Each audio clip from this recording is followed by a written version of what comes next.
I'll make that the hour. So, hello everyone. As it always is the case, my name is SkitterSkreetch. You can call me Skitter, and I am a little rat trapped inside a very sizable library, reading books for you, for, what you call it, reasons that still mostly escape me. But something to do with that lamp you can see up in the corner there. Now, as today is the last day before our Londonathon, where I read, a chapter of, well, not a chapter, a short story from Jack London for every follower I have by the, I guess, I was going to say by the start of the stream, but actually I guess if someone was to follow me during the stream, then, well, for every follower I have anyway, and then potentially some chapters of the Sea Wolf. Yeah. Getting overthinking it, it's fine. But yeah, so, since today's the last day before that, I'm planning to take it easy. We only have a few short stories today, namely Ease Free by Mark Twain, Journalism in Tennessee, the £1 million banknote, and How to Tell a Story, which seemed appropriate. I thought it might be useful. But yeah, we'll figure that out. Trying to think if there's anything else I need to say. No new followers since the last stream, so no shout outs to give. So yeah, I think that's it really. So without further ado, I suppose,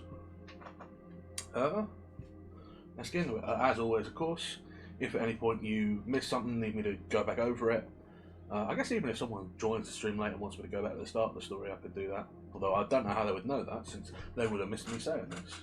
But yeah. And if you've got thoughts, comments, always happy to hear them, happy to have a conversation about it. And yeah, after each little one, I'll do my little thoughts and commentary, and we'll see where we get on. So yeah. So, without any further ado, or fussing about, or faffing around, or making up new things I can say before I start to make it sound like there's more faffing around and fussing about and starting, let's begin with Journalism in Tennessee. And this one is one, again, these editions have a little bit of editorial stuff before they start, so we'll go with that first. Written for Twain's column in the Buffalo Express, this short story later appeared in Mark Twain Sketches, New and Old, as well as a pamphlet issued in Girard, Kansas around 1923. Header. The editor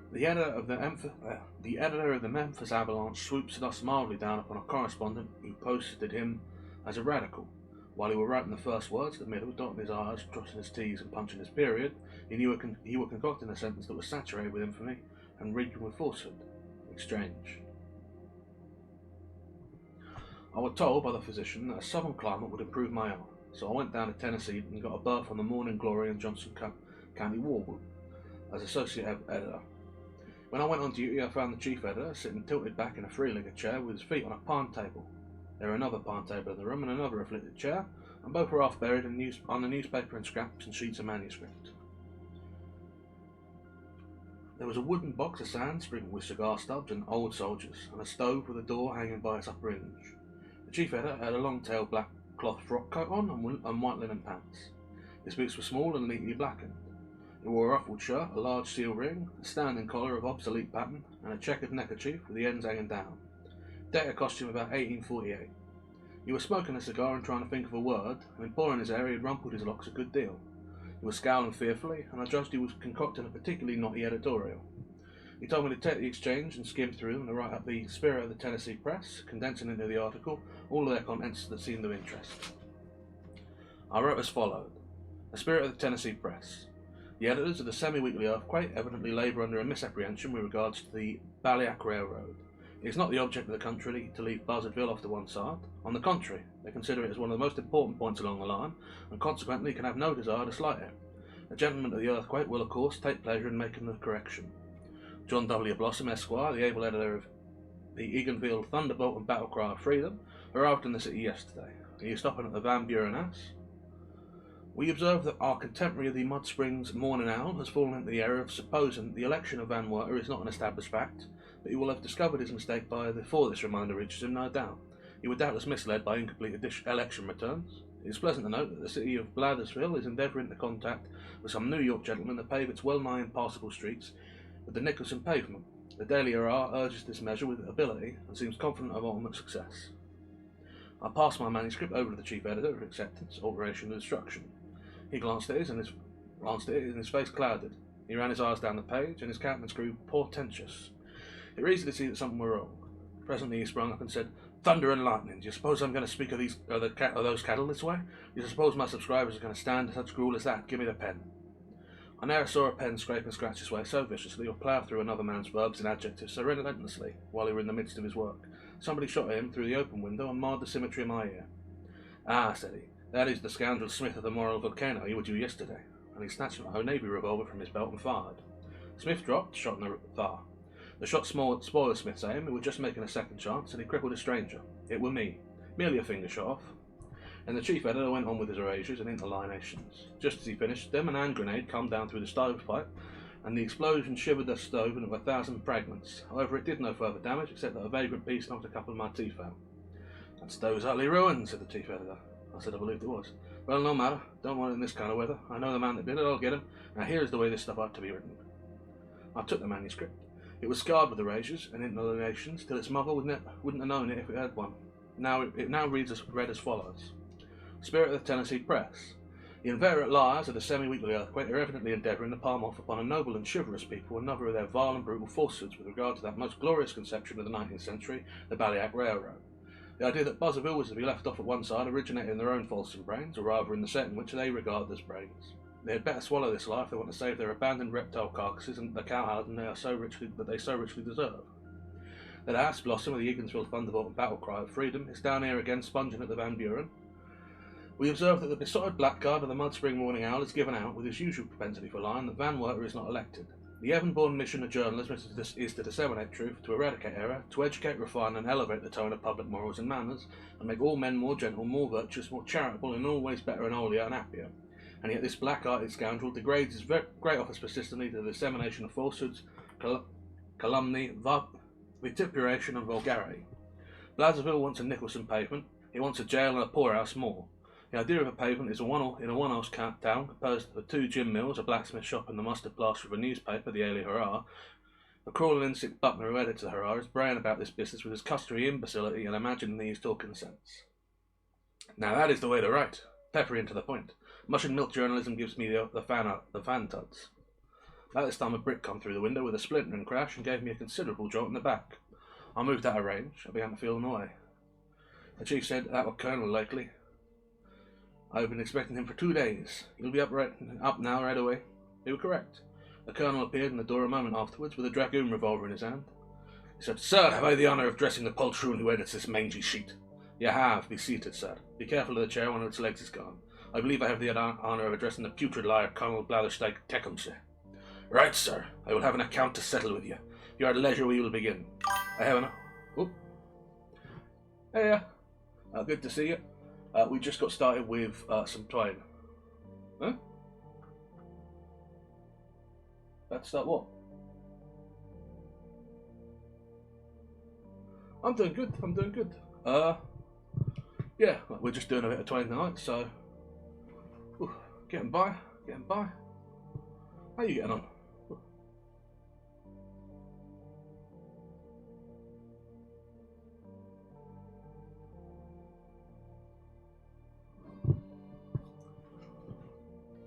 Well, it's nice to have someone here. Fair enough. Well, let's call it. Yeah. Well. Oh, no problem. Always happy to have someone stop by. You sticking around for a time? Oh, I don't play games here. I'm stuck in a library reading books. Oh. Thank you for... I think that's a follow. I seem to have put my... it seems that my alert screen is far too small for some reason. It does not show the whole thing. Fun. I think that is genuinely the first time someone has ever subscribed while on stream. Oh, it's nice to meet you too. Thank you for stopping by. Yeah. Good luck with... I assume you're about to start your own stream, so I hope it goes well. Yeah. Always nice to have someone stop by. Right, what are we doing? Yeah, okay, so that's fine. Yeah, where was our place? There we are. You have. Be seated. Be careful of the chair.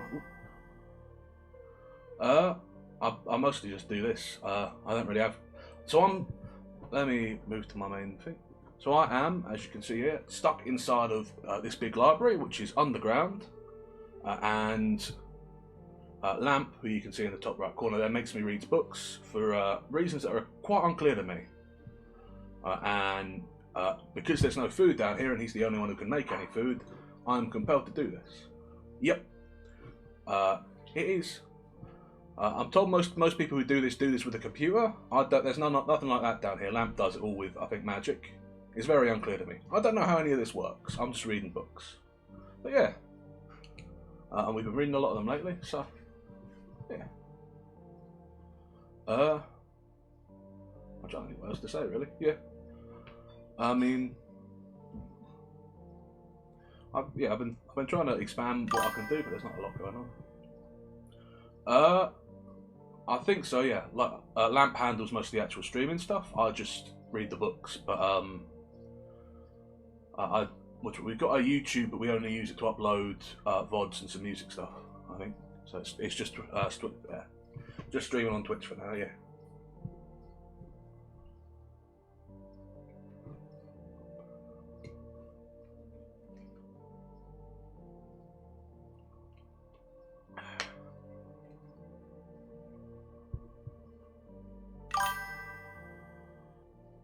Thanks. Always good to have someone stop by. Yeah, I think without any further ado, we will get back to... Where was we? Yeah. Journalism in Tennessee, that's right. You have. Be seated, sir. Be careful of the chair, one of its legs is gone. I believe I have the honour of addressing the putrid liar Colonel Blatherskate Tecumseh. Right, sir. I have an account to settle with you. If you are at leisure, you'll begin. I have an article on the encouraging progress of moral and intellectual development in America to finish, but there is no hurry. Begin. Both pistols rang out their fierce clamour at the same instant. The chief lost a lock of his hair, and the Colonel's bullet ended its career in the fleshy part of my thigh. The Colonel's left shoulder was clipped a little. They fired again. Both missed their men this time, but I got my share and shot in the arm. At the third thigh, both gentlemen were wounded slightly, and I had a knuckle chipped. I then said I believed I would go out and take a walk, as this was a private matter, and I had the delicacy about participating in it further. Both gentlemen begged me to keep my seat and assured me that I were not in the way. Yeah, trying to keep consistent.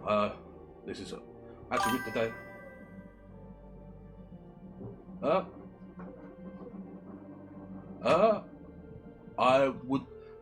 be delighted to take your work. I am, however, a small rat who has no money, so I don't know that I'm an excellent client to be pursuing. Yeah. But yeah, we do try and keep consistent. I think with the day we'll have streamed every day so far this month. Yeah. Let's see. And talked about elections of the crops while they reloaded, and I felt it tying up my wounds. But presently they opened fire again with animation, and every shot took effect, but his proper remark that 5 out of the 6 fell to my share. The 6th one mortally wounded the Colonel, who remarked with fine humour that he would have to say good morning now. He said business uptown. He then inquired the way of the undertakers and left. Okay, I'll take a look at it. I'll probably wait until after stream because Lamp is very insistent about me reading these books. I don't know why. I really do not. Yeah. The chief turned to me and said, I'm expecting company at dinner, and you'll have to get ready. It will be a favour to me if you'll read proof and attend to the customers.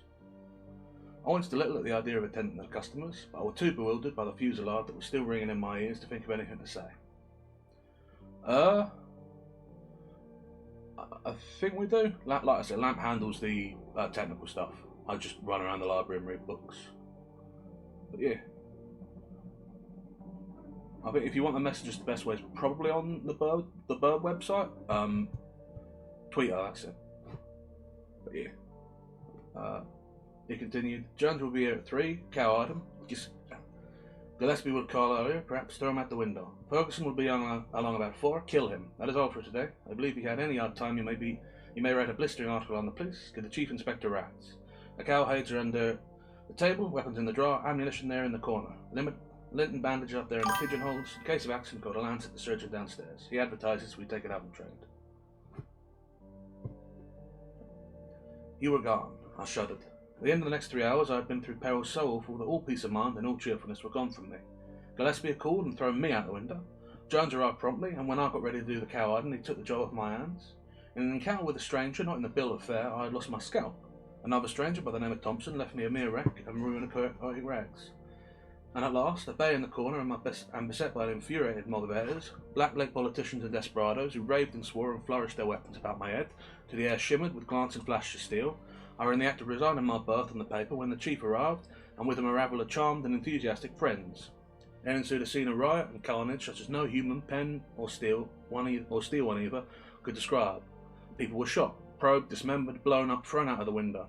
There were a brief tornado of murky blasphemy with a confused and frantic war dance glimmering through it, and then all were over.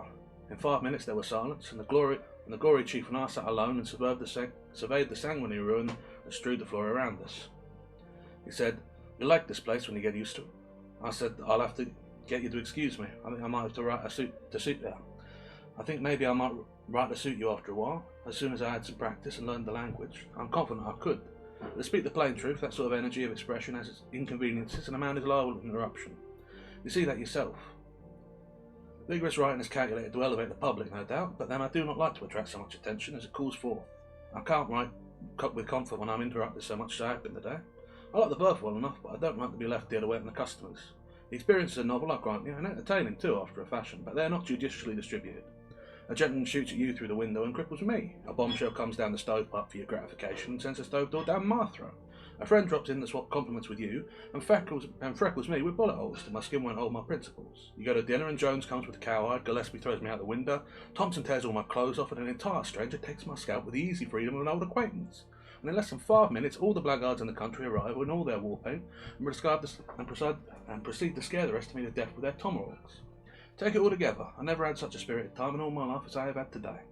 No, I like you, and I like your calm, unruffled way of explaining things to the customers, but you see, I'm not used to it. The Southern art is too impulsive. Southern hospitality is too lavish with the stranger. The paragraphs which I have written today, and into whose cold sentences your masterly hand has infused the fervent spirit of Tennessee and journalism, will wake up another nest of hornets. All that mob of editors will come, and they will come hungry too, and I want somebody for a breakfast. I shall have to bid you adieu. I decline to be present at these festivities. I'll come south for my health, I will go back to the same errand, and suddenly Tennessee and journalism is too stirring for me. After which we parted with mutual regret, and I took apartments in the hospital. Oh, right.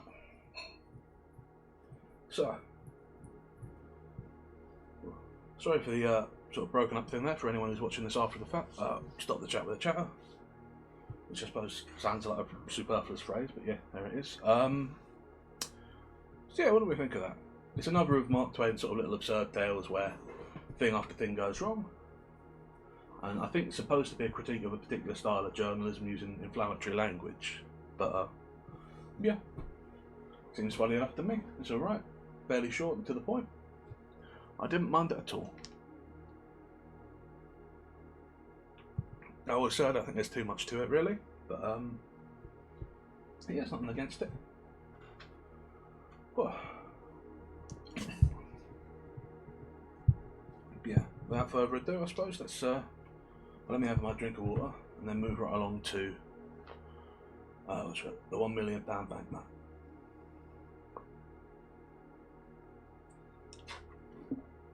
This one I think is a bit longer, so we'll which will probably take a little bit longer going over it, but we'll see how we get on, as we always do. There we are.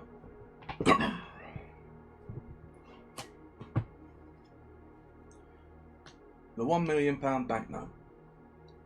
Twain created the plot of the £1 million banknote during June of 1883, an happy time for Twain and his family, but the story was not published until the following year, when Twain was facing financial ruin and had the right to pay his debts. The story was later published in The £1 million banknote and Other News Stories, although they were the only story in the collection.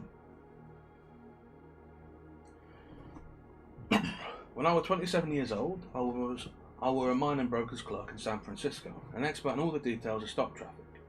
I were alone in the world and had nothing to depend on but my wits and a clean reputation, but these were setting my feet on the road of eventual fortune, and I was content with the prospect. My time on my own after the afternoon board, Saturdays, and I were accustomed to put it on a little sailboat in the bay. One day I ventured too far and were carried out to sea. Just at nightfall, when hope were about gone, I was picked up by a small brig which were bound for London. It were a long and stormy voyage, and they made me work my passage without pay, as common sailor. When I stepped ashore in London, my clothes were ragged and shabby, and I had only $1 in my pocket. This money fed and sheltered me 24 hours. During the next 24, I went without food and shelter. About 10 o'clock on the following morning, seedy and hungry, I were almost dragging myself along Portland Place when a child, or passing, towed by a nurse, tossed a luscious big pear minus one bite into the gutter. I stopped the course and fastened my desiring eye on that muzzy treasure. My mouth watered for it, my stomach craved it, my whole being begged for it. But every time I made the move to get it, some passing eye detected my purpose, and of course I straightened up then and looked indifferent and pretended that I hadn't been thinking about the pear at all. The same thing kept happening. I couldn't get the pear. I was just getting desperate enough to brave the shame and to seize it, when a window behind me were raised, and a gentleman spoke out of it, saying, "Step in here, please." I was admitted by a gorgeous flunky and shown into a sumptuous room where a couple of elderly gentlemen were sitting. They sent away the servant and made me sit down. They had just finished their breakfast, and the sight of the remains of it almost overpowered me. I could hardly keep my wits together in the presence of that food. As I was not asked to sample it, I had to bear my trouble as best I could. Now, something had been happening in there a little before, which I didn't know anything about until a good many days afterwards, but I will tell you about it now. Those two old brothers had been having a pretty hot argument a couple of days before, and ended by agreeing to decide it by a bet, which is the English way of settling everything. You will remember that the Bank of England once issued 2 notes of £1 million each to be used for a special purpose connected with some public transaction with a foreign country.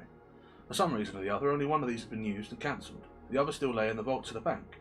Well, the brothers, chatting along, happened to get wondering what might be the fate of a perfectly honest and intelligent stranger who should be turned adrift in London without a friend and with no money for that £1 million banknote, and no way to account for his being in possession of it. Brother A said he was starved to death. Brother B said he wouldn't. Brother A said he couldn't offer it at the bank or anywhere else because they would be arrested on the spot. So they went on disputing until Brother B said he would bet £20,000 that the man would live 30 days anyway on that million and keep out of jail too. Brother A took him up. Brother B went down to the bank and bought the note. Just like an Englishman, you see, plucked the bare butt to the backbone. Then he dictated a letter, with one of his clerks writing a beautiful round hand, and the two brothers sat out at the window the whole day watching for the right man to give it to. They saw many honest faces go die that were not intelligent enough, many that were intelligent but not honest enough, many that were both, but the possessors were not poor enough, or, if poor enough, were not strangers. There was always a defect until I come along, but they agreed that I filled the bill all around, so they elected me unanimously, and there I was now waiting to know why I was called in. They began to ask me questions about myself, and pretty soon they had my story. Finally they told me I would answer their purpose. I said I was sincerely glad, and asked what it was. Then one of them handed me an envelope and said I would find the explanation inside. I was going to open it, but he said no. Take it to my lodgings and look it over carefully, and not to be hasty or rash. I was puzzled and wanted to discuss the matter a little further, but they didn't, so I took my leave, feeling hurt and insulted to be made the butt of what apparently was some kind of practical joke, and he obliged to put up with it, not being in the circumstances to resent affrontations from rich and strong folk. I would have picked up the pear now and eaten it before all the world, but it were gone, so I'd lost by this unlucky business, and the thought of it did not soften my feeling towards those men. As soon as I were out of sight of that house, I opened my envelope and saw that it contained money.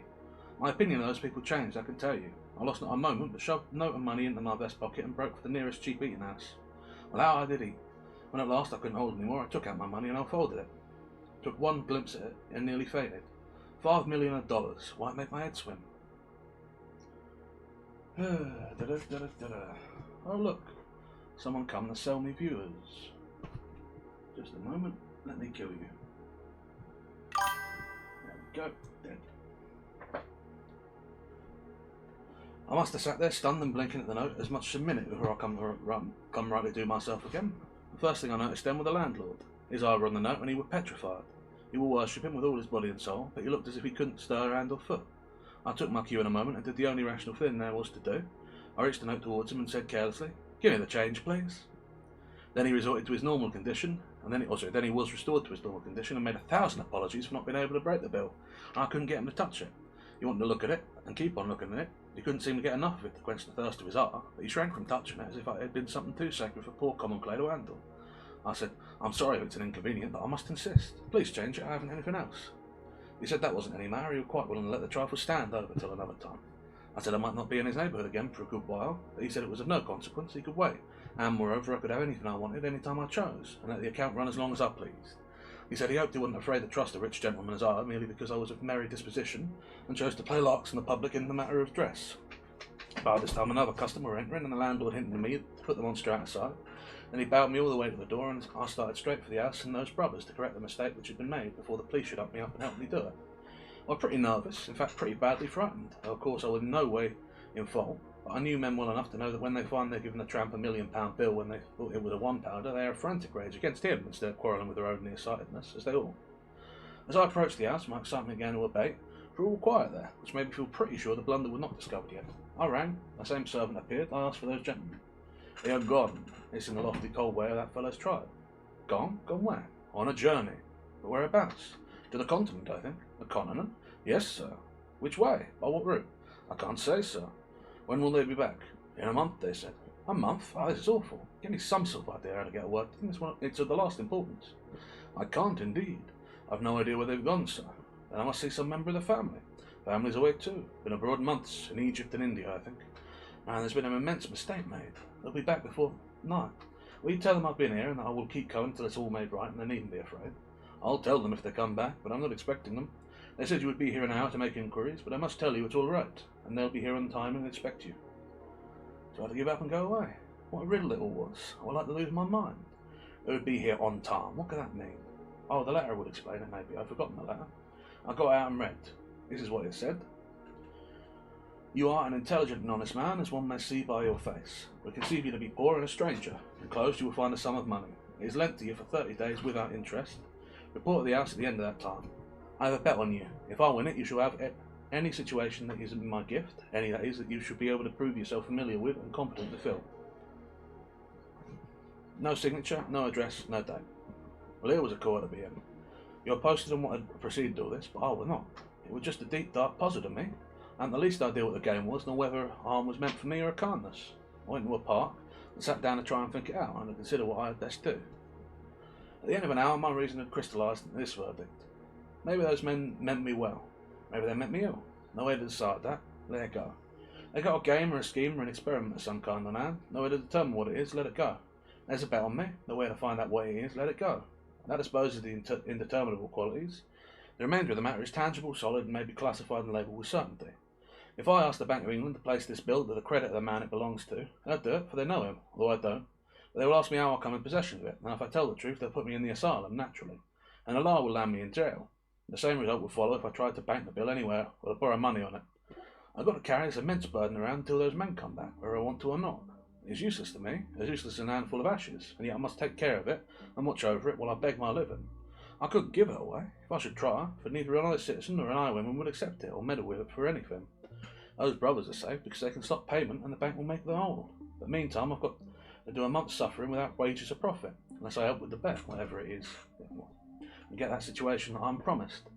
I should like to take that. Men of their sort have situations in their gift that are worth having. I got to thinking a good deal about the situation. My hopes began to rise higher. Without doubt the salary would be large. It would begin in a month. After that I should be all right. Pretty soon I was feeling first rate. By this time I was tramping the streets again. The sight of a tailor shop gave me a sharp longing to shed my rags and to clothe myself decently once more. Could I afford it? No. I had nothing in the world but £1,000,000. So I forced myself to go on. But soon I was drifting back again. The temptation persecuted me cruelly. I must have passed that shop back and forth 6 times during the manful struggle. At last I gave in. I had to. I asked if they had a misfit suit that had been thrown on their hands. The fellow I spoke to nodded his head towards another fellow and gave me no answer. I went to the indicated fellow and he indicated another fellow with his head and no words. I went to him and he said, "Tend to you presently." I waited till he were done with what he were at, and then he took me into a back room and overhauled a pile of rejected suits and selected the rattiest one for me. I put it on. It didn't fit and wasn't in any way attractive, but it was new and I were anxious to have it, so I didn't find any fault, but said with some diffidence, "It would be an accommodation to me if you could wait some days for the money. I haven't any small change about me." The fellow worked up a most sarcastic expression at account and said, "Oh, you haven't? Well, of course I didn't expect it. I'd only expect a gentleman like you to carry large change." I was nettled and said, "My friend, you shouldn't judge a stranger always by the clothes he wears. I'm quite able to pay for the suit. I simply didn't wish to put you to the trouble of changing a large note." He modified his style a little at that and said, "Oh, still with something of it out. I didn't mean any particular harm, but as long as rebukes are going, I must say it wasn't quite your affair to jump at the conclusion that we couldn't change any note you might happen to be carrying around. On the contrary, we can." I handed the note to him and said, "Oh, very well, I apologised." He received it with a smile, one of the largest smiles which goes all around over and back and folds in, and wrinkles and spirals and looks at the place where you're throwing a brick in a pond. And then, in the act of taking a glimpse of the bill, the smile froze solid and turned yellow and looked like those wavy wormy spreads of lava which you find hardened on the levels of the side of Vesuvius. I never before saw a smile like that, and perpetuated. The man stood there holding the bill and looking like that, and the proprietor hustled up to see what was the matter and said brusquely, "Well, what's up? What's the matter? What's waiting?" I said, "There isn't any trouble. I'm waiting for my change." Come, get him his change, Todd, get him his change." Todd retorted, "Get him his change? It's easy to say so, but look at the bill yourself."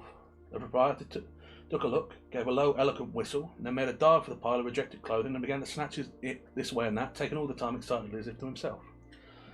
"Tell an eccentric millionaire such an unspeakable suit as that? Todd's a fool, a born fool. Always doing something like this. Drives every millionaire away from the place because he can't tell a millionaire from a tramp and never could. Here's the thing I'm after. Please get those things off, sir, and throw them in the fire. Do me the favour to put on this shirt and this suit. It's just the thing, a very thing, plain, rich, modest, and just ducal just ducally nobby. Made to order for a foreign prince, you may know him, sir, His Serene Highness the Hospodar of Halifax, and to leave it with us and take a mourning suit because his mother was going to die, which she didn't. That's all right. We can always have things the way. We can't always have things the way. That is the way they. There, trousers, all right. They fit you a charm, sir. Now the waistcoat. Right again. Now the coat. Lord, look at that now. Perfect. The whole thing. I never saw such a triumph in all my experience." I expressed my satisfaction. "Quite right, sir. Quite right. It'll do for a makeshift, I'm bound to say. Wait until you see what we've got for you on your own measure. Come, Todd, book and pen, get a length of leg 32 inches and so on." Before I could get a word in, he had measured me and were given orders for dress suits, morning suits, shirts, and all sorts of things. When I got a chance, I said, "But my dear sir, I can't give you these orders unless you can wait indefinitely or change the bill." "Indefinitely? It's a weak word, sir, a weak word. Eternally, that's the word, sir. Todd, rush these things through, send them to the gentleman's address without any waste of time. Let the minor customers wait. Set down the gentleman's address and I'm changing my quarters. I will drop in and leave the new address." "Quite right, sir, quite right. One moment. Let you say you had, sir. There you are. Good day, sir, good day." Well, then you see what was bound to happen. I drifted naturally into buying whatever I wanted and asking for change. Within a week I was sumptuously equipped in all needful comforts and luxuries and was housed in an expensive private hotel in Hanover Square. I took my dinners there, but for breakfast I stopped by Harris's humble feeding house, where I got my first meal on my £1,000,000 bill. I was the making of Harris. The fact had gone all abroad that the foreign crank who carried £1,000,000 bills in his vest pocket with a patron saved the place. That were enough. From being a poor, struggling land-to-mouth enterprise, it had become a celebrated and overcrowded with customers. Harris was so grateful that he forced loans upon me and would not be denied. And so, pauper I was, I had money to spend and were living like the rich and the great. I judged that it was going to be a crash and by, but I was in now and must swim across or drown.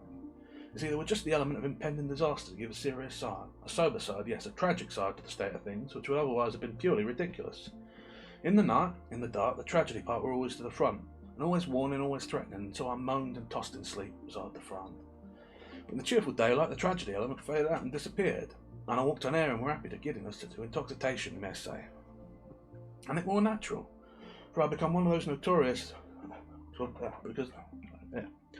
and it were natural, for I had become one of the notorieties of the metropolis of the world. And it turned my head, not just a little, but a good deal. You could not take up a newspaper, English, Scotch or Irish, without finding in it one or more references to the vest pocket £1,000,000 and his latest doings and sayings.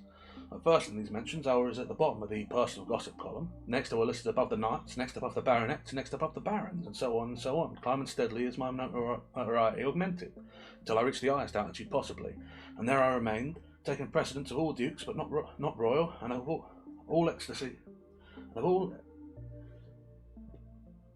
ecclesiastics except the primate of all England. But mind, this were not fame, as yet I had achieved only notoriety. Then came the climaxing stroke, the accolade, so to speak, which in a single instant muted the perishable dross of notoriety into the enduring gold of fame. Punch caricatured me. Yes, I were a made man now. My place were established. I might be joked about still, but reverently, not hilariously, not rudely. I could be smiled at, but not laughed at. The time for that had gone by, and Punch pictured me all aflutter with rags, dickering with a beef-eater for the Tower of London. Well, you can imagine how it was with a young fellow who had never been taken notice of before, and now all of a sudden couldn't say a thing that wasn't taken up and repeated everywhere. Couldn't stir abroad without constantly overhearing the remarks flying from lip to lip. There he goes, that's him. Couldn't take his breakfast without a crowd to look on, couldn't appear in an opera box without concentrating there the fire of 1,000 lorgnettes. Why, I just swam in the glory all day long, and that's the amount of it. You know, I even kept my old suit of rags, and every now and then appeared in them, so as to have the old pleasure of buying trifles and being insulted, and then shooting the scoffer dead with a £1,000,000 bill. I couldn't keep that up. The illustrated papers made the outfit so familiar that when I went out in it, I was at once recognised and followed by a crowd. And if I attempted a purchase, the man would offer me his old shop on credit before I could pull my note on him. About the 10th day of my fame, I went to fulfil my duty to my flag by paying my respects to the American minister. He received me with the enthusiasm proper in my case, upbraided me for being so tardy in my duty, and said that there were only one way to pay his forgiveness, and that would take a seat at his dinner party that night, made vacant by the illness of one of his guests. I said I would, and we got to talking. It turned out that he and my father had been schoolmates at boyhood, Yale students together later, and always warm friends after my father's death. So then he requested me to put in at his house at all the odd time. I might have to spare, and I was very willing, of course. In fact, I was more than willing, I was glad. When the crash should come, he might somehow be able to save me from total destruction. I didn't know how, but he might think of a way, maybe. I couldn't venture on bosom myself to him at this late day, a thing which I would have been quick to do at the beginning of the awful career of mine in London. No, I couldn't venture it now. I was in too deep, and it's too deep for me to be risking revelations to so new a friend, though not clear beyond my depth as I looked at it. Because you see, with all my borrowing, I was carefully keeping within my means. Within my salary. Of course, I couldn't know what my salary was going to be, but I had a good enough basis for an estimate in the fact that if I won the bet, I was to have a choice of any situation. The rich old gentleman's gift provided any situation in that rich old gentleman's gift provided I were competent, and I should certainly prove competent. I hadn't any doubt about that. As to the bet, I wasn't worrying about that. I'd always been lucky. Now, my estimate of the salary was 600 to 1,000 a year, say 600 for the first year and so on up, year by year until I struck the upper figure provided by merit. At present, I were only in debt for my first year's salary. Everybody had been trying to lend me money, but I had fought off the most of them on one pretext or another. So this indebtedness represented only £300 borrowed money, the other £300 represented my keep and my purchases. I believe my second year's salary would carry me through the rest of the month, if I went on being cautious and economical, and I intended to look sharply out for that. My month ended, my employer back from his journey, I should be all right once more, for I should at once divide the 2 years' salary among my creditors by assignment and get right down to my work. It was a lovely dinner party of 14. The Duke and Duchess of Shoreditch and their daughter, the Lady Anne Grace, Eleanor, Celeste, and so forth de Bohun, the Earl and Countess of Newgate, Viscount Cheapside, Lord and Lady Blatherskite, some untitled people on both sexes, the Minister and his wife and daughter, and his daughter's visiting friend, an English girl of 22, named Portia Langham, whom I fell in love with in 2 minutes, and she with me. I could see it without glasses. There was still another guest, an American, but I'm a little ahead of my story. While the people were still in the drawing room, waiting up for dinner and coldly inspecting the latecomers, the servant announced, "Mr. Lloyd Hastings." The moment the usual civilities were over, Hastings caught sight of me and come straight up with cordially outstretched hand, and then stopped short when I was about to shake, and said with an embarrassed look, "I beg your pardon, sir, I thought I knew you." "Why, you do know me, old fellow." "No, are you the best pocket monster? I am indeed. Don't be afraid to call me by my nickname, I'm used to it." Well, this is a surprise. Once or twice I've seen your own name coupled with the nickname, but it never occurred to me that you could be the Henry Adams referred to. Why, it isn't 6 months since you were clerking away for Blake Hopkins in Frisco on a salary and sitting up nights on extra allowance, helping me arrange and verify the gold and currency extension papers and statistics. The idea of your being in London and a vast millionaire and a colossal celebrity. Why, it's the Arabian Nights come again. Man, I can't take it all in. I can't realise it. Give me time to settle the world on my head. The fact is, Lloyd, you're no worse off than I am. I can't realise it myself. Dear me, it is stunning now, isn't it? It's just 3 months today since we went to the Miners' Restaurant. No, the what chair. Right, it was the what chair. Went there at 2 in the morning and had a chop and a coffee after a hard 6 hours grind over those extension papers. And I tried to persuade you to come to London with me and offered to get leave of absence for you and pay all your expenses and give you something over if I succeeded in making the sale. And you would not listen to me. I said I wouldn't succeed and you couldn't afford to lose the run of business. And be no end of time getting the hang of things again when you got back home. And yet here you are. How odd it all is. How did you happen to come? And wherever did you get this incredible start? Oh, it's just an accident. It's a long story. A romance, a body may say. I'll tell you all about it, but not now. When? At the end of this month. And it's more than a fortnight yet. It's too much of a strain on a person's curiosity. Make it a week. I'll come. You'll know why by and by, but that is the trade getting along. His cheerfulness vanished like a breath, and he said with a sigh, "You're a true prophet, Hal, a true prophet. I wish I hadn't come. I don't want to talk about it. But you must. You must come and stop with me tonight, when we leave there, and tell me about it." "Oh, may I? You in earnest?" And the water showed in his eyes. "Yeah, I want to hear about the old story, every word. I'm so grateful, just to find human interest once more, and some voice and some eye, in me and affairs of mine, after what I've been through here. Lord, I could go down on my knee for it." He gripped my hand hard and braced up, and was all light and lively after that for the dinner, which didn't come off. No, the usual thing happened, the thing that was always happening under that vicious and aggravating English system. The matter of precedence couldn't be settled, and so there was no dinner Englishmen always eat dinner before they go out to dinner because they know the risks they are running, but nobody ever warns a stranger, and so he walks placidly into the trap. Of course, nobody was out this time because we had all been at dinner, none of us being novices except in Hastings, and he hadn't been informed by the minister at the time that he invited him. In deference to the English custom, he had not provided any dinner. Everybody took a lady and processioned down to the dining room because it is usual to go through the motions, but there the dispute began. The Duke of Sordwich wanted to take precedence and sit at the head of the table, holding that he outranked a minister who represented merely a nation, not a monarch. But I stood for my rights and refused to yield. In the gossip column I ranked all dukes, not royal, and said so, and claimed precedence of this one. It couldn't be settled, of course, struggle as we might, and did he finally, and injudiciously trying to play Barford antiquity, and I, seeing his conqueror and raising him with Adam, who would direct posterity I was, as shown by my name, while he was of a collateral branch, as shown by his, and by his recent Norman origin. So we all processioned back to the drawing room again, and had a perpendicular lunch, plate of sardines and a strawberry, and you group yourself and stand up and eat it. Here the religion of precedence is not so strenuous. The two persons of the highest rank chuck up a shilling, the one that wins first has to go at his strawberry, the loser gets the shilling. The next two chuck up, and then the next two, and so on. After refreshment, tables were brought, and we all played cribbage, 6pence a game. The English never play any game for amusement. If they can't make something or lose something, they don't care which, they won't play. We had a lovely time, certainly two of us had. Miss Langham and I, we were so bewitched with her that I couldn't count my hands if they went above a double sequence, and when I struck home I never discovered it and started out the outside row again, and would have lost the game every time, only the go the same, she being in just my condition, you see. And consequently neither one of us ever got out, or cared to wonder why we didn't. We only just knew we were happy, and didn't wish to know anything else, and didn't want to be interrupted. And I told her, I did indeed, told her I loved her, and she, well, she blushed till her hair turned red, but she liked it, she said she did. Oh, there were never such an evening. Every time I paid, I put on a postscript. Every time she paid, she acknowledged receipt of it, counting the hands the same. Well, I couldn't even say 2 for his eels without adding my how sweet you do look, and she would say 15-2, 15-4, 15-6, and a pair of 8 and 8 16. Do you think so? Peeping out a stamp from under her lashes, you know, so sweet and cunning. Oh, just 2-2. Gonna pause here and say I do not understand the game of cribbage and have no idea what's going on. So if you need me to explain it, sorry. Right. Well, I was perfectly honest and square with her. I told her I hadn't a cent in the world, but just £1 million note she'd heard so much talk about, and it didn't belong to me, and that started her curiosity. And then I talked low and told her the whole history right from the start, and it nearly killed her laughing. What in the nation she could find to laugh about I couldn't see, but there it was. Every half minute some new detail would fetch her, and I would have to stop as much as a minute and a half to give her a chance to settle down again. While she laughed herself lame, she did. Indeed, I never saw anything like it. I mean, I never saw a painful story, a story of a person's troubles and worries and fears, produce just that kind of effect before. So I loved her all the more, seeing that she could be so cheerful when there wasn't anything to be cheerful about. For I might soon need that kind of wife, you know, the way things looked. Of course, I told her we should have to wait a couple of years till I could catch up on my salary, but she didn't mind that. Only she hoped I would be as careful as possible in the matter of expenses and not let them run the least risk of trenching our third year's pay.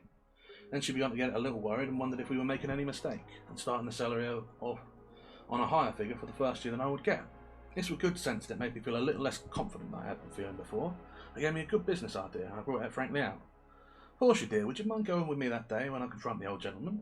She shrunk a little but said, No, if my being with you would help hearten you, but would it be quite proper, do you think? No, I don't know that it would. In fact, I'm afraid it wouldn't. But you see, there's so much dependent upon that. Then I'll go anyway, proper or improper, she said with a beautiful, generous enthusiasm. Oh, I should be so happy to think I'm helping. Helping, dear, why you'll be doing it all. You are so beautiful and so lovely and so winning that with you there I can pile our salary up till I break those good old fellows and they'll never have the art to struggle. Sure. You would have seen the rich old blob mountain her happy hours shine. You wicked flatterer. There isn't a word of truth in what you say, but I'll still go with you. Maybe it will teach you not to expect other people to look with your eyes. Were my doubts dissipated? Were my confidence restored? You may judge by this fact. Privately, I raised my salary to $1,200 the first year on the spot. But I didn't tell her. I saved it for a surprise. All the way home, we were in the clouds, Hastings talking, I not hearing a word. When he and I entered my parlour, he brought me to myself with his fervent appreciation of my manifold comforts and luxuries. Let me just stand here a little and look at my film. Dear me, it's a palace. It's just a palace, and everything a body could desire, including cosy coal fire and supper standing ready. Henry, it doesn't merely make me realise how rich you are, it makes me realise to the bone, to the marrow, how poor I am. How poor I am, and how miserable, how defeated, routed, annihilated. Plague take it, this language gave me the cold shudders. It scared me broad awake and made me comprehend that I was standing in an half-inch crust with a crater underneath. I didn't know I'd been dreaming, as I had been allowing myself to know it for a while, but now, dear, deep in debt, not a cent in the world, a lovely girl's happiness or woe in my hands, and nothing in front of me but a salary which would never materialise. I'm ruined past hope. Nothing can save me. Henry, the mere unconsidered dripping of your daily income would... Oh, my daily income. Here, down with that hot scotch, and cheer up your soul. Here's with you. Oh, no, you're hungry. Sit down, and not a bite for me. I'm past it. I can't eat these days, but I'll drink with you all till I drop. Come. Barrel for barrel, I'm with you. Ready? Here we go. Now then, Lloyd, unreel your story while I brew. Unreel it? What again? Again? What do you mean by that? Why, I mean, do you want to hear it over again? You want to hear it over again? That's a puzzle. Wait, don't take any more of that liquid. You don't need it. Look here, Henry, you alarm me. Didn't I tell you the whole story on the way here? You? Yes, I'll be hanged if I heard a word of it. Henry, this is a serious thing. It troubles me. Why did you take up yonder at the minister's? It all flashed on me, and I owned up like a man. I took the dearest girl in the world, prisoner. So he come with a rush, and we shook and shook and shook till our hands ached, and he didn't blame me for not having heard a word of the story, which had lasted while we walked 3 miles. He just sat down then, like the patient good fellow he was, and told it all over again. Synopsised it amounted to this. He had come to England with what he thought were a grand opportunity. He had an option to sell the gold and currency extension for the locators of it, and keep all he could get over $1 million. He had worked hard and had pulled every wire he knew of, and left no honest expedient untried, and spent nearly all the money he had in the world. He had not been able to get a solitary capitalist to listen to him, and his option would run out at the end of the month. In a word, he was ruined. Then he jumped and cried out, "Henry, you can save me! You can save me, and you're the only man in the universe that can. Will you do it? Won't you do it? Tell me how. Speak out, my boy. Give me $1 million and my passage home for my option. Don't refuse." I was in a kind of agony. I was right on the point of coming out with the words, "Lord, I'm a pauper myself, absolutely penniless and in debt." But a wild idea came flaming through my head, and I gripped my jaws together and calmed myself down till I was cold as a capitalist. Then I said, in a commercial, self-possessed way, "I will save you, Lloyd. Then I'm already saved. God be merciful forever if ever I... Let me finish, Lloyd. I will save you, but not in that way, for that would not be fair to you after your hard work and the risk you've run. I don't need to buy mines. I can keep my capital moving in a commercial centre like London. Without that, it's what I'm at all the time. But here is what I'll do. I know all about the mine, of course. I know its immense value, and can swear to it if anybody wishes it. You should sell out inside of the fortnight for $3 million cash using my name freely, and we'll divide the share and share alike. You know, he would have danced the furniture to kindling. He would have danced the furniture to kindling wood in his chain joy and broken everything on the place if I hadn't tripped him up and tied him.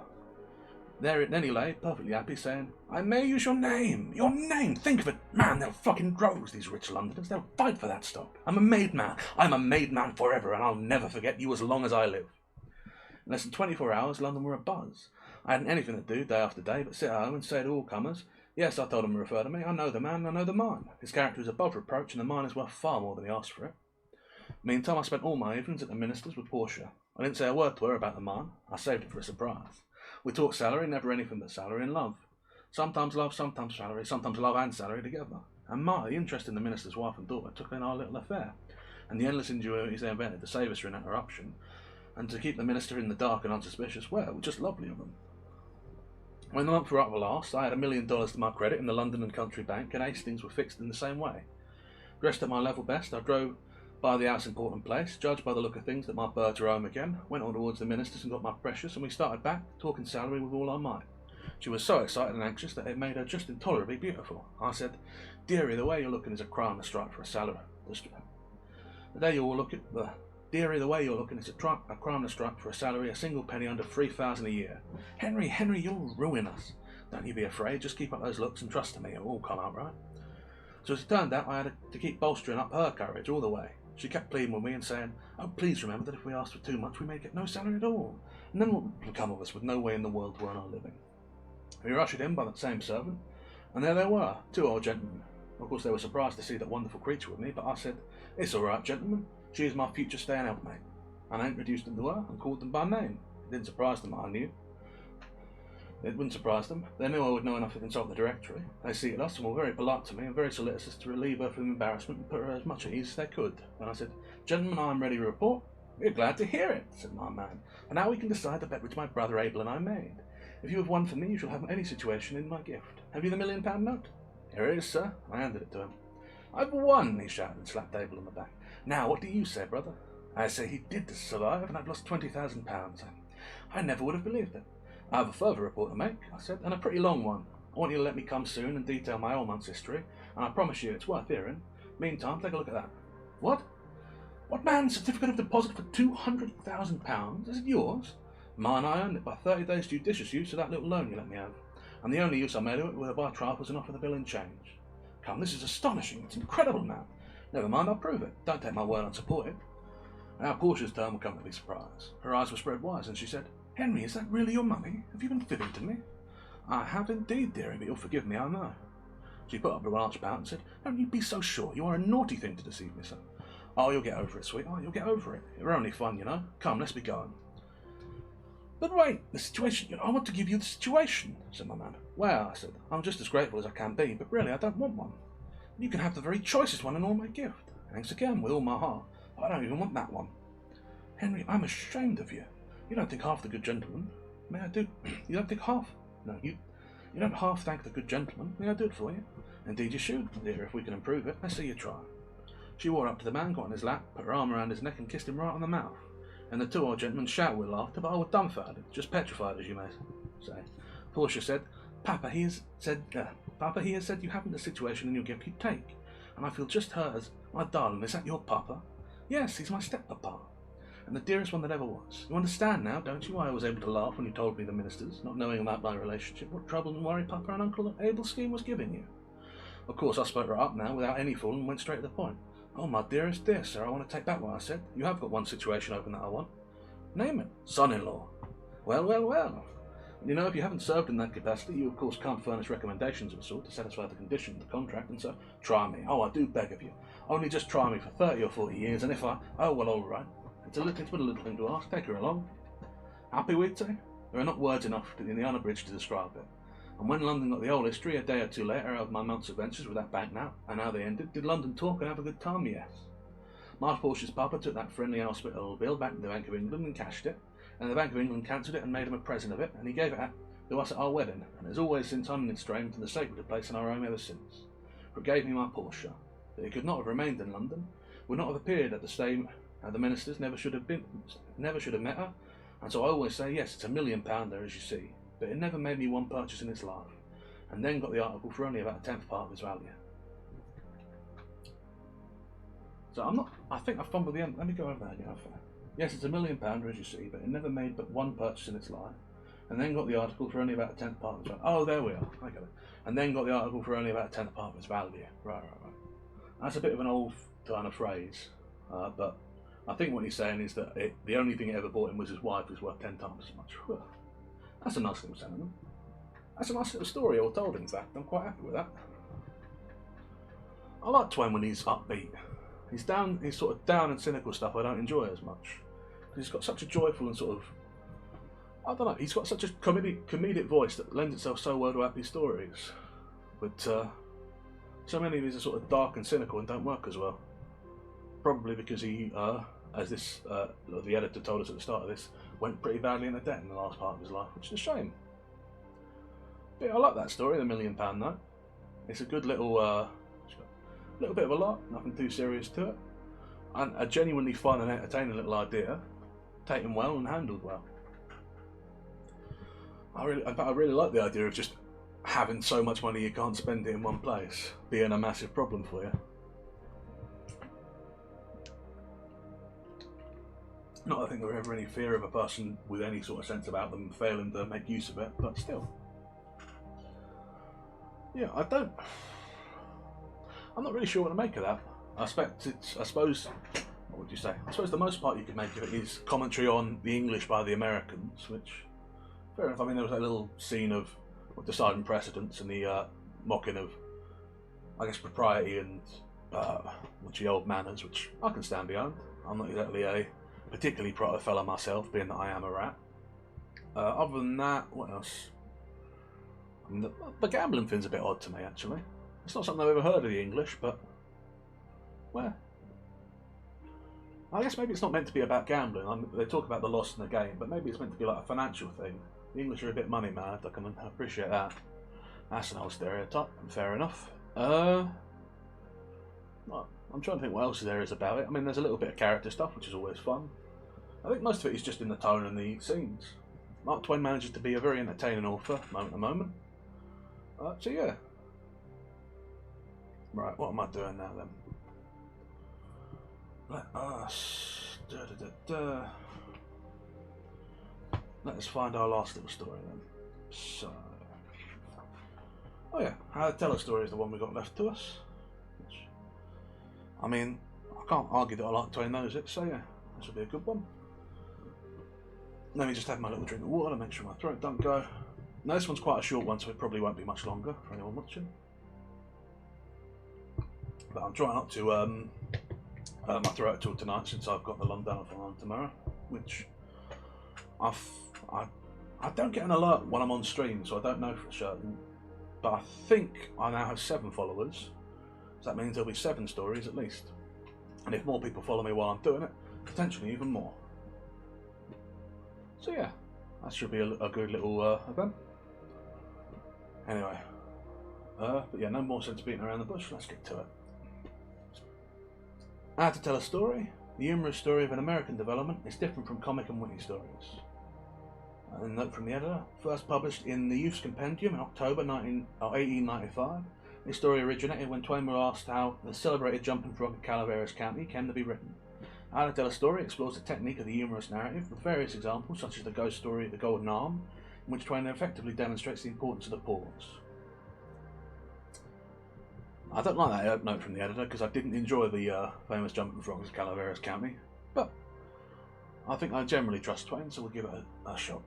I do not claim that I can tell a story as it ought to be told. I only claim to know how a story ought to be told, for I have been almost daily in the company of the most expert storytellers for many years. There are several kinds of stories, but only one difficult kind, humorous. I will talk mainly about that one. The humorous story is American, the comic story is English, the witty story is French. The humorous story depends for its effect upon the manner of the telling, the comic story and the witty story upon the matter. The humorous story may be spun out at great length and may wander around as much as it pleases, and arrive nowhere in particular. But the comic and witty stories must be brief and end with a point. The humorous story bubbles gently along, the others burst. I want to pause here for a moment, because actually, that's a massively insightful thing said by Twain there. All of his comic stories rely entirely upon the telling and not so much the content. That's a good point. That's 3 paragraphs in, wasn't it? The humorous story is strictly a work of light art, high and delicate art. I know. It's strictly a work of art, high and delicate art, and only an artist can tell it. But no art is necessary in telling the comedic and the witty story. Anybody can sew it. The art of telling a humorous story, understand, I mean by word of mouth, not print, was created in America, has remained at home. The humorous story is told gravely. The teller does his best to conceal the fact that he even dimly suspects there is anything funny about it. But the teller of a comic story tells you beforehand that it is one of the funniest things he's ever heard, and tells it with eager delight, and he is the first person to laugh when he gets through. And sometimes, if he has good success, he is so glad and happy that he will repeat the nub of it and glance around from face to face, collecting applause, and then repeat it again. It is a pathetic thing to see. Okay, a little bit judgmental there, Twain. Very often, of course, the rambling and disjointed humorous story finishes with a nub, point, snapper, or whatever you like to call it. Then the listener must be alert, for in many cases the teller will divert attention from that nub by dropping it in a careless, casual, indifferent way, with the pretense that he does not know it is a nub. Artemus Ward used that trick a good deal. Then, when the belated audience presently caught the joke, he would look up with innocent surprise, as if wondering what they had found to laugh at. Dan Setchell used it before him, Niam Riley, and others use it today. But the teller of the comic story does not slur the nub. He shouts at you every time, and when he prints it in England, France, Germany, and Italy, he italicises it, puts some whopping exclamation points after it, and sometimes explains it in the parentheses, all of which is very depressing and makes one want to renounce joking and lead a better life. Let me set down the instance of the... Well, I want to pause here again to say... I do sort of agree with them, honestly. I've read enough of these now that I've seen some ones that end like that, and it is always a bit of a disappointment, so fair play to him. Even if I don't think he's being a bit pretentious, right. Let me set down an instance of the comic method using an anecdote which has been popular all over the world for 12 or 1500 years. The teller tells it this way. The wounded soldier. In the course of a certain battle, a soldier whose leg had been shot off appealed to another soldier who were hurrying by to carry him to the rear, informing him at the same time the loss of which he had sustained. Whereupon the generous son of man, shouldering the unfortunate, proceeded to carry out his desire. The bullets and cannonballs were flying in all directions, and presently one of the latter took the wounded man's head off, without, however, his deliverer being aware of it.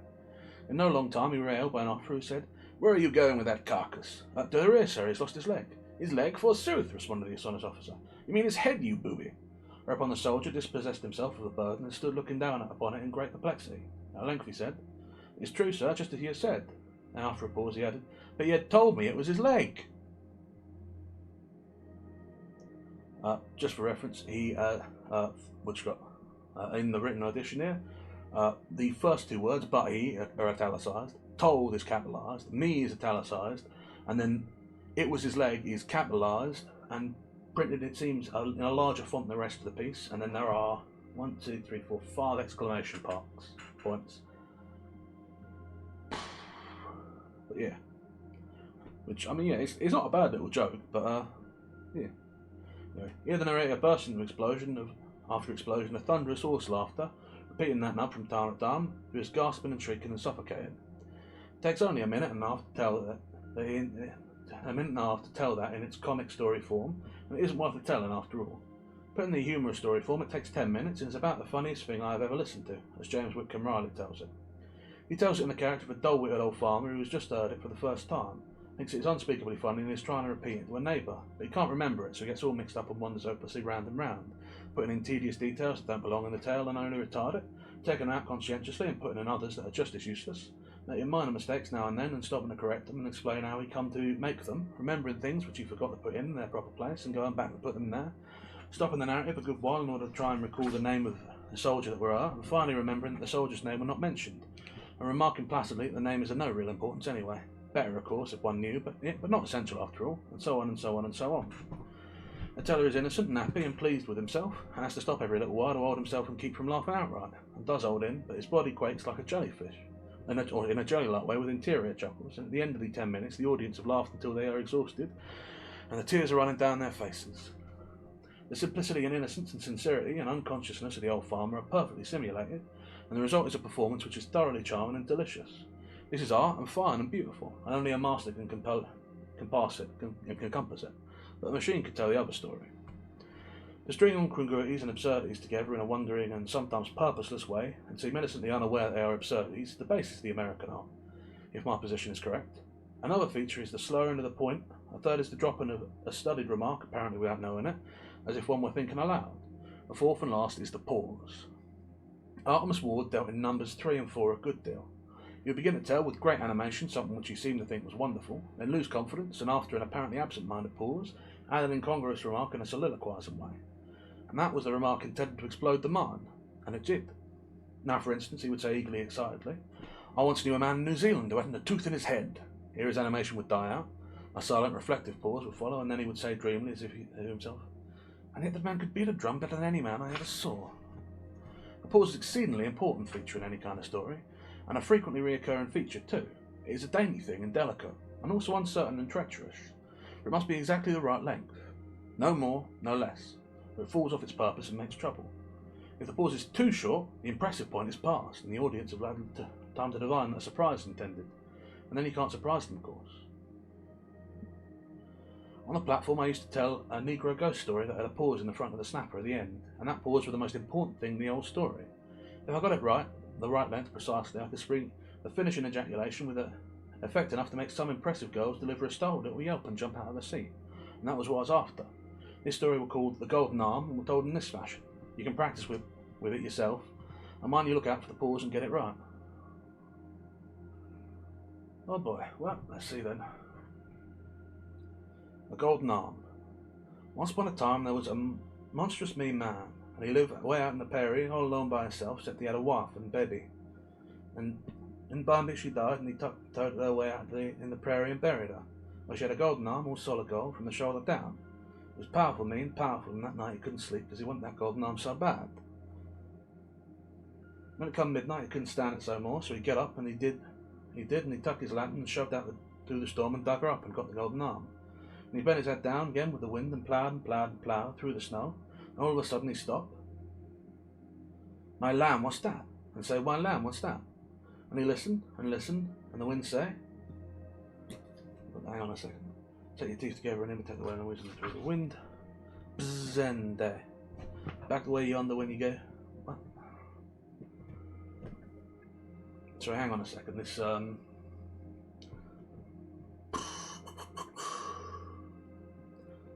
struggling with this here because it's all written in what I think is supposed to be a transcription of a patois, but I can't make it out. And there's what you got in? I'm trying to put out in brackets. There are directions that I sort of aren't sure whether to read or not. Let me try and push through it. You plough and plough through the snow, then all of a sudden he stopped, make a considerable pause here and look startled and take a listen attitude and say, "My lamb, what's that?" And he listened and listened. The wind say, "Set your teeth together and imitate the wailing and wheeze that sings from the wind." Bzz, and then, that way under when the grave is, you hear a voice. You hear a voice all mixed up in the wind, can't hardly tell them apart. Bzz, who got my golden arm? Bzz, who got my golden arm? You must begin to shiver violently now. You begin to shiver and shake and say, "Oh my land," and the wind blow the lantern out, and the snow and sleet blow to your face most choke him. He started ploughing knee-deep towards home, and most dead, so he's skilled. And pretty soon he heard a voice there again, pause, is coming after him. Buzzes, who got my golden arm? When you get to the pasture, you hear it again, closer now, and coming back down in the dark and the storm, repeat the wind and voice. When you get to the house, you rush upstairs and jump into bed and kiver up, head and young, and laid a shivering, shaking, and then way out the pause you hear it again, and coming, blimby, you heard it, paused, awed, listen attitude, pat, pat, pat, it's a coming upstairs. Then he hear the latch and he know it's in the room, and pretty soon he know it's a standing by the bed, pause, then he know it's a bending down over him, he can't scarcely gift his breath, then he seems to feel something cold right down most against his head, pause, then the voice say right at his ear, "Who got my golden arm?" You must wail out very plaintively and accusingly, and you stare steadily and impressively into the face of the farthest gone auditor, a girl preferably, and let that awe-inspiring pause begin to build itself in a deep hush. When it's reached exactly the right length, jump suddenly at the girl and yell, "You've got it!" If you've got the pause right, she'll set a deer that we up and spring right out of her shoes, but you must get the pause right, and you'll find the most troublesome, aggravating, uncertain thing you ever undertook.